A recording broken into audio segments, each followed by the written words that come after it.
ये रिसिप्ट है 22.84 लाख करोड़ का।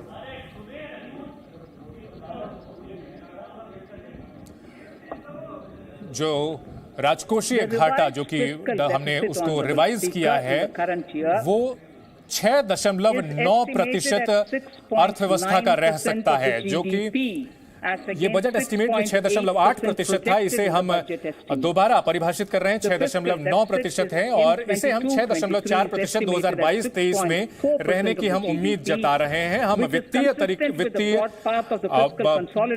स्थिति को मजबूत करना चाहते हैं।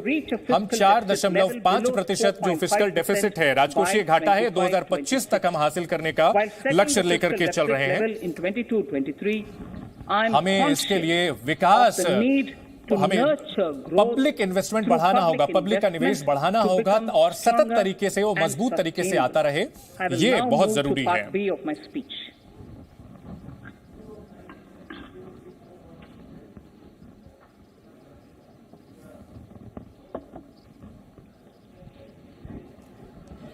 प्रत्यक्ष टैक्स की अगर बात की जाए, माननीय स्पीकर महोदय, हम इस मौके का फायदा उठा करके हम सभी टैक्स पेयर को धन्यवाद देना चाहते हैं जिन्होंने सरकार का हाथ मजबूत करने में अहम भूमिका निभाई है और अपने साथी नागरिकों को इस जरूरत के वक्त में मजबूती प्रदान की है, सहायता की है। हम महाभारत से कुछ शब्दों का उद्धरण करना चाहते हैं। हम सही वक्त पर ये कहना चाहते हैं। However, the substance of it is the king must make arrangements. ये कहा जाता है कि राजा को जनता के हित के लिए धन को उपलब्ध कराना होता है, जिसके साथ साथ धर्म के हिसाब से कर लेना चाहिए और धर्म के हिसाब से चलना चाहिए। महाभारत के शांति पर्व में यह कहा गया है। श्लोक 72 में यह उद्धृत किया गया है। हम अपने पूर्वजों की ओर से लिखे गए तथ्यों के आधार पर हम समझदारी से कदम उठाना चाहते हैं और इस बजट में हम जो हमारा नीति है उसका ऐलान करना चाहते हैं, टैक्स रिजीम का। हम और भी सुधार लाना चाहते हैं और हमारी सोच ये है कि एक भरोसेमंद टैक्स रिजीम की स्थापना कर सकें। इसे हम सरलीकृत करना चाहते हैं टैक्स सिस्टम को, ताकि जो लोग हैं वो खुद से टैक्स देने के लिए आगे आएं और किसी भी तरह की मुकदमेबाजी कम हो। हम नए अपडेटेड रिटर्न को लाना चाहते हैं। भारत बहुत तेजी से तरक्की कर रहा है और लोग जो है अलग अलग तरीके से वित्तीय ट्रांजैक्शन कर रहे हैं। हमने एक मजबूत ढांचा उपलब्ध कराया है टैक्स पेयर्स के लिए और इसी संदर्भ में कुछ टैक्स पेयर जो हैं, टैक्स दाता, ये एहसास कर सकते हैं कि उन्होंने हो सकता है कि अपनी कमाई की गणना करने में थोड़ी गलती कर रही हो और ऐसी गलतियों के सुधार के लिए हम उन्हें एक नया उन्हें मौका दे रहे हैं, जिसमें फाइल एंड अपडेटेड रिटर्न का मौका होगा। अतिरिक्त टैक्स वो पे कर सकते हैं।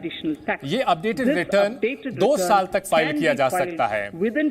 जो रिलेवेंट असेसमेंट ईयर होता है उससे 2 साल तक भरपाई की जा सकती है। जो भी करदाता चाहते हैं कि अपनी गलती का सुधार करें वो इससे कर सकते हैं।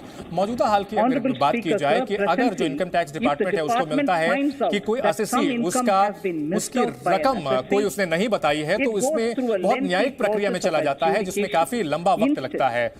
और अब हम चाहते हैं कि एक भरोसा बहाल हो। इसके लिए जो करदाता है वो खुद ही ये एहसास करे कि उससे थोड़ी गलती हुई है या चूक हुई है, वो इस सुविधा का लाभ उठा सकता है। और इसका जो पूरा विस्तार है वो फाइनेंस बिल, वित्तीय कानून बिल में दिया जाएगा और इसमें स्वैच्छिक तरीके से अनुपालन कर सकते हैं, यानी आप खुद से आगे बढ़कर के ये कदम उठा सकते हैं। Reduced alternative minimum tax rate cooperatives के लिए जो टैक्स है उसमें टैक्स कम देना हो, उन्हें फिलहाल कोऑपरेटिव्स को 18.05% की दर से उन्हें टैक्स देना पड़ता है। हालांकि जो कंपनियां हैं जो वैकल्पिक सबसे कम टैक्स है उन्हें 15% लगता है। तो ऐसे में सबको बराबरी का मौका सके, कोऑपरेटिव सोसाइटी और कंपनियों को भी बराबरी का मौका मिल सके, इसलिए हम चाहते हैं कि अब कोऑपरेटिव सोसाइटीज को भी 15% की दर से टैक्स देना होगा। माननीय स्पीकर महोदय, इसके अलावा हम ये भी प्रस्ताव देते हैं कि जो सरचार्ज कोऑपरेटिव सोसाइटीज पर लगता है वो फिलहाल 12% है, उसे घटाकर 7% किया जाए। ये उनके लिए होगा जो कि 1 करोड़ से 10 करोड़ तक उनकी कमाई होगी। उन्हें अब 12% से घटाकर 7% तक टैक्स देना होगा। इससे कोऑपरेटिव सोसाइटीज को फायदा होगा, साथ ही साथ जो कृषक वर्ग हैं उनको फायदा मिलेगा। जो टैक्स छूट मिलेगी जो कि दिव्यांग है उन्हें दिया जाएगा। जो भी दिव्यांग है उनके पेरेंट, उनके अभिभावक या माता पिता इसका फायदा ले सकते हैं। जो मौजूदा कानून है वो ऐसे अभिभावक या माता पिता के लिए लगभग लमसम रकम तक की छूट देता है। और अभी फिलहाल सिर्फ डेथ की मौत की स्थिति में उनको मिलता है, लेकिन अभी जो दिव्यांग डिपेंडेंट है उन्हें जब जरूरत पड़े अपने माता पिता या अभिभावक के जीवन काल में अगर उन्हें जब जरूरत पड़ती है तो इसके लिए हम प्रस्ताव करते हैं कि उन्हें एक साथ या लमसम अमाउंट जो है दिव्यांग लोगों के लिए वो अपने माता पिता और अभिभावक के जीवन काल में ही उन्हें मिल सकता है। वो 60 साल की उम्र जब उनकी हो जाती है तो जो दिव्यांग है उन्हें एक मुश्त रकम मिलेगी। राज्य सरकार के और केंद्र सरकार के कर्मचारियों के बीच एक समान हो, हम समानता लाना चाहते हैं।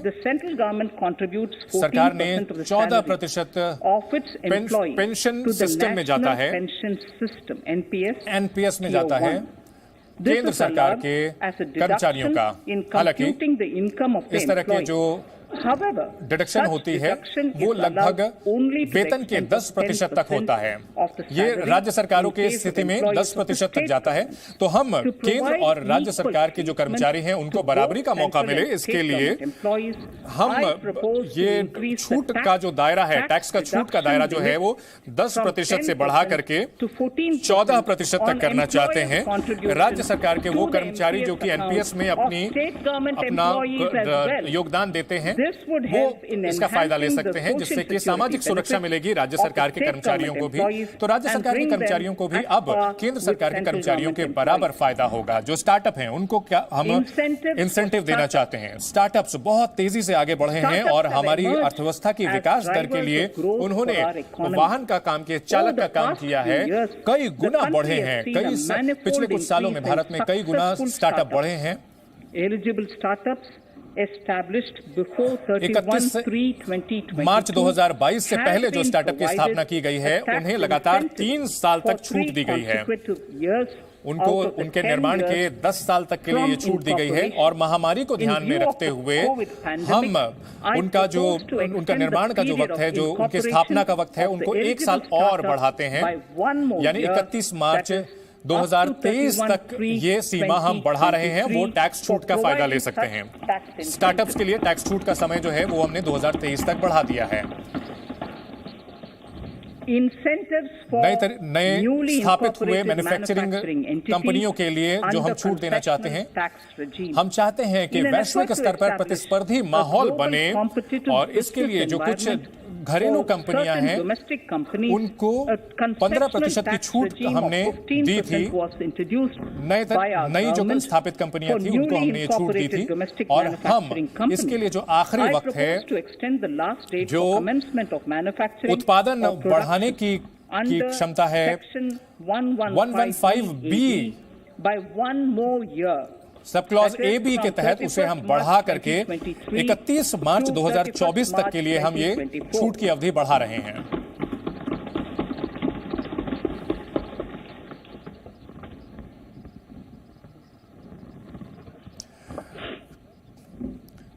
वर्चुअल डिजिटल जो एसेट्स हैं, जो संपत्ति है, उसके टैक्सेशन से जुड़ी हुई जानकारी देना चाहते हैं। वर्चुअल डिजिटल जो ट्रांजैक्शन है उसमें काफी इजाफा हुआ है। इसमें बहुत बड़े पैमाने पर ट्रांजैक्शन किया गया है और ऐसे में अब इसके लिए टैक्स व्यवस्था करना बेहद जरूरी है। इसके साथ साथ वर्चुअल डिजिटल जो संपत्ति है उसके लिए हम प्रस्ताव दे रहे हैं कि इससे जो भी इनकम होती है, जो भी कमाई होती है वर्चुअल डिजिटल एसेट के